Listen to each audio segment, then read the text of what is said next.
تو یہ کہ خبریں یہ تھی کہ مریم نواز صاحبہ آج کوئی پارلیمانی پارٹی کا اجلاس بھی کر رہی ہیں، نون لیگ کا. میں یہ جاننا آپ سے چاہوں گی کہ نواز شریف صاحب بہت ہی بیک فٹ پر کیوں نظر آ رہے ہیں؟ مطلب کیا واقعی پارٹی میں ابھی بھی وہ اسی طرح ایکٹیولی انوالو ہیں، یا آپ کو لگتا ہے کہ وہ اس وقت چاہ رہے ہیں کہ وہ اسپیس مریم صاحبہ کو اور شہباز شریف صاحب کو دیں، اس لیے وہ تھوڑا سا انہوں نے اپنے آپ کو لائم لائٹ سے سائڈ پہ کیا ہوا ہے؟ نہیں دیکھیے، یہ دونوں باتیں درست ہیں، لیکن وہ بیک فٹ پر نہیں ہے کہیں بھی، وہ موجود ہیں، لیکن وہ چاہتے ہیں کہ یہ دو صاحبان جو براہ راست منتخب چیف ایگزیکٹو ہیں پنجاب کے اور پاکستان کے، وہ اپنی جو ذمہ داری ہے اور وہ نظر آئیں اپنی ذمہ داری ادا کرتے ہوئے.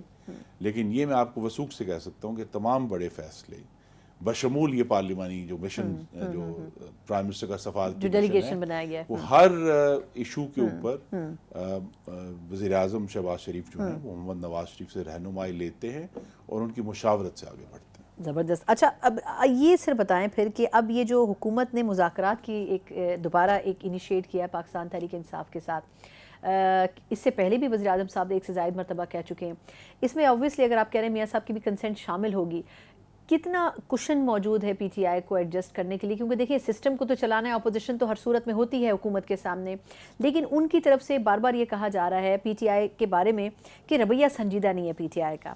تو اگر اس مرتبہ بھی ایک جو بنیادی فرق میں آپ کے سامنے بنیادی فرق یہ ہے کہ پی ٹی آئی صرف اپنے بانی چیئرمین کو بچانا چاہتے ہیں. ہم یہ کہتے ہیں کہ ہم سے پاکستان کے عوام کی فلاح کے لیے مذاکرات کریں. وہ کہتے ہیں کہ ہمارا عوام کی فلاح سے ہمارا کوئی تعلق نہیں ہے، ہم نے 12 سال کے پی چلا لیا ہے، ہمارے پاس کوئی انسائٹ نہیں ہے کہ دہشت گردی سے کیسے لڑنا ہے، صحت کیسے بہتر کرنی ہے، یا جو بھی انہوں نے 4.25 سال حکومت چلائی ہے تو اکانومی کے بعد، یعنی جو پالیسی ہے جس نے پاکستان کے عوام کی خدمت ہونی ہے اس پہ ان کا کوئی انپٹ نہیں ہے. بالکل وہ اس پر بات ہی نہیں کرنا چاہتے. ون پوائنٹ ایجنڈا ہے ان کا، ون پوائنٹ ایجنڈا ہے. اب وہ تو لہذا پھر بھی ہم ان کی بات سننے کے لیے تیار ہیں. مذاکرات کی میز سے وہ اٹھ کر گئے تھے، ہم وہاں آج بھی موجود ہیں. اگر وہ اپنا کوئی سنجیدہ ایجنڈا لے کر آتے ہیں تو ہم اس پر بات کرنے کے لیے ان سے ہر وقت تیار ہیں. اچھا سر، اب 2-3 چیزیں. ایک تو یہ کہ بجٹ کے حوالے سے میں آپ کی تھوڑی سی رائے چاہ رہی تھی کہ اطلاعات یہ تھی کہ آئی ایم ایف کا جو وفد ہے وہ خاص طور پر اب کافی اس کے اوپر کام کر رہا ہے گورنمنٹ کے ساتھ، اور غالباً ایک چیز یہ بھی آ رہی تھی سامنے کہ سرکاری اداروں کی پرائیویٹائزیشن کے اوپر کافی ان کا فوکس تھا. کتنا پریشر ہے گورنمنٹ کے اوپر؟ کیونکہ بظاہر تو لگ رہا تھا کہ شاید اس بجٹ میں کچھ بہتر ہو. شروع کے جو حالات تھے ہمارے پچھلے سال اکانومی کے، آپ تو اس پہ کافی بات کرتے رہے، اس سے بڑا بہتر اب سینیریو ہے. کیا کوئی امید کی جا سکتی ہے عوام کے لیے کہ کچھ بہتر بجٹ آئے یا اس دفعہ اور مزید سختی ہوگی؟ دیکھیے، پہلی بات یہ ہے کہ یہ آئی ایم ایف، ہم ہر چیز کو آئی ایم ایف کے دباؤ پر ڈال دیتے ہیں. پاکستان کے عوام کے 500 سے 1000 ارب روپے ہر سال ان سرکاری اداروں کو چلانے کے لیے ضائع ہو جاتے ہیں. ٹھیک ہے، اس میں آپ کرپشن کہہ لیں، نااہلی کہہ لیں، انیفیشنسیز کہہ لیں. بالکل.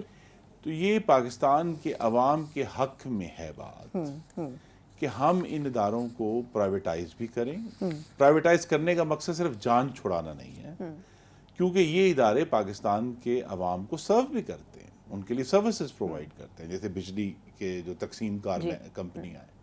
تو لہذا مقصد یہ ہے کہ ایک تو عوام کی جو سروس ہے وہ بہتر ہو، دوسرا جو ان کو ہمیں جو سرکار کا خسارہ ہو رہا ہے، اب وہ جو خسارے سے جو بچت ہوگی وہ براہ راست عوام کی فلاح کے لیے استعمال کی جا سکتی ہے. اسپیس کریٹ کرنا ہے کہ ہم زیادہ ریلیف دے سکیں جہاں ایکچولی ریکوائرڈ ہے، بجائے یہ کہ ہم جو ہے اپنی انیفیشنسیز میں یا کرپشن میں یا چوری میں، جیسے بہت سارے الفاظ استعمال ہوتے ہیں.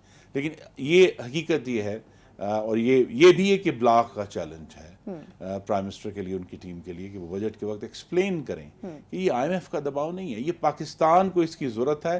اور اگر ہم چاہتے ہیں کہ آنے والے مہینوں میں یا اگلے سال کے وسط میں ہمیں ریلیف ملے، تو ریلیف تبھی ملے گا یہاں سے اگر ہماری یہ جو انیفیشنسیز کے اوپر ہمارا، جب کہتے ہیں نا، ایک انگریزی میں کہتے ہیں ان اوشن آف ریڈنگ، سرخ روشنائی کا ایک پورا سمندر ہے، وہ کم ہوگا تو پھر وہ ہم پاکستان کے عوام کو ریلیف دے سکیں گے. تو اسی لیے فوکس ہے اس کے اوپر. بالکل ٹھیک، یعنی کہ کچھ کسی حد تک تو خیر گنجائش عوام کے لیے یقیناً نکالنے کی کوشش کرے گی گورنمنٹ. اچھا سر، لاسٹ 2 کویسچن